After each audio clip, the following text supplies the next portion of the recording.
कुछ लोगों का सवाल ये है कि हम नमाज़ पढ़ते हैं फिर भी गुनाहों से नहीं बच पाते, लाख कोशिश करें फिर भी हम गुनाहों से नहीं बच पाते हैं।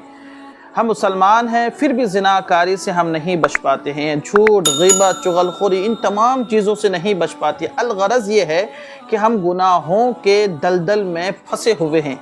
कोई ऐसा रास्ता बताएं कि हम गुनाहों से निकल सके। तो ऐ मेरे प्यारे दोस्तों, याद रखें, मैं आपके सामने कुछ रूल्स बयान करूंगा गुनाहों से बचने के।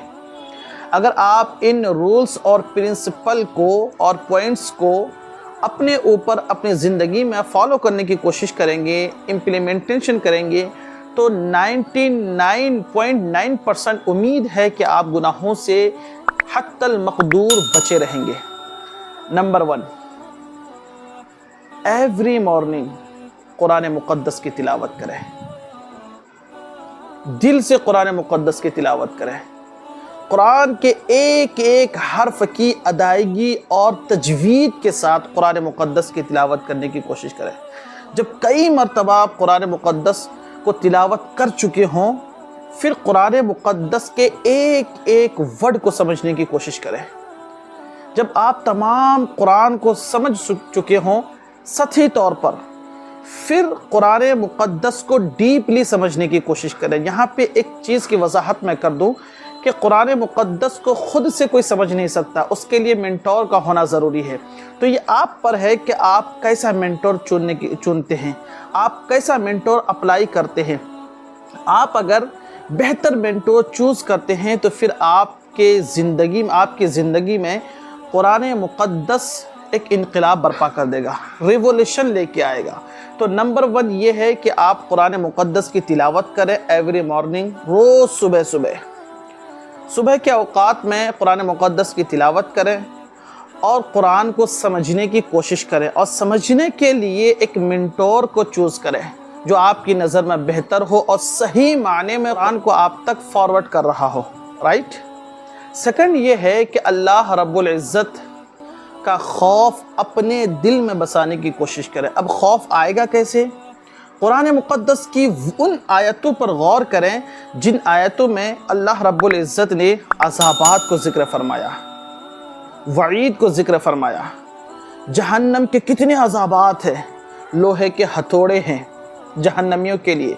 कुछ जहन्नमियों को जहन्नम के जूते पहनाए जाएंगे, कुछ जहन्नमियों को खून का अज़ाब दिया जाएगा। अलगरज़ जो अल्लाह रब्बुल इज़्ज़त ने जिन आयतों में वईदें सुनाई हैं उन आयतों पर गौर व फिक्र करें और कुछ देर के लिए अपने आप में गुम हो जाए। तो इंशाअल्लाह रहमान 99% उम्मीद है कि अल्लाह रब्बुल इज़्ज़त का खौफ आपके दिल में रच और बस जाएगा। और तीसरा ये है कि रसूल पाक सल्लल्लाहु अलैहि वसल्लम की सच्ची मोहब्बत अपने दिल में डालें। सच्ची मोहब्बत आपके दिल में कैसे आएंगी?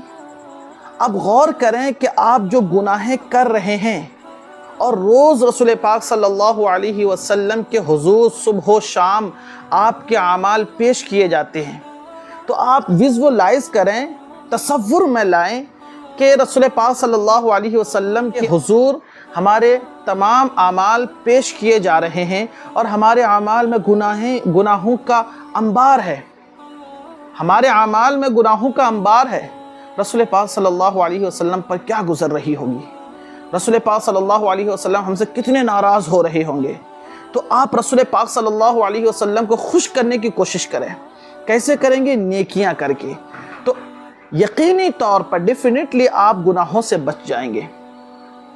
नंबर 4 पॉइंट ये है कि आप डिस्ट्रैक्शन में चले जाएं, यानी अपने आप को मशगूल कर लें, अपने आप को दीन के कामों में इतना मशगूल कर लें कि आपको गुनाहें करने का मौका ही ना मिले।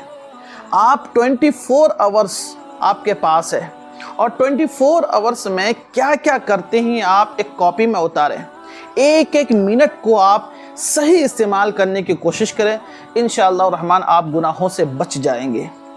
और नंबर 5 पॉइंट ये है, और ये पॉइंट सबके लिए नहीं है, बाज़ इस पॉइंट को अपनी ज़िंदगी में अप्लाई करके गुनाहों में मशगूल हो जाते हैं और कुछ लोग इस पॉइंट को अपनी ज़िंदगी में अप्लाई करके नेकियों में मशगूल हो जाते हैं। ये है आइसोलेशन।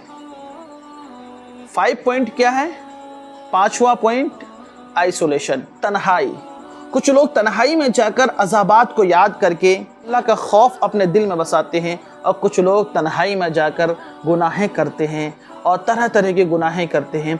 लेकिन याद रखें, अगर ऊपर के 4 पॉइंट को अपनी ज़िंदगी में अप्लाई करेंगे, आप इम्प्लीमेंटेशन करेंगे, डेफिनेटली आप गुनाहों से बच जाएंगे और आपकी ज़िंदगी में एक रिवोल्यूशन आएगा और आपकी लाइफ रिवोल्यूशनरी लाइफ बन जाएगी, आपकी लाइफ इनकलाबी लाइफ बन जाएगी। तो अल्लाह रब्बुल इज़्ज़त हमें इन पॉइंट्स पर अमल करने की तौफीक अता फरमाए।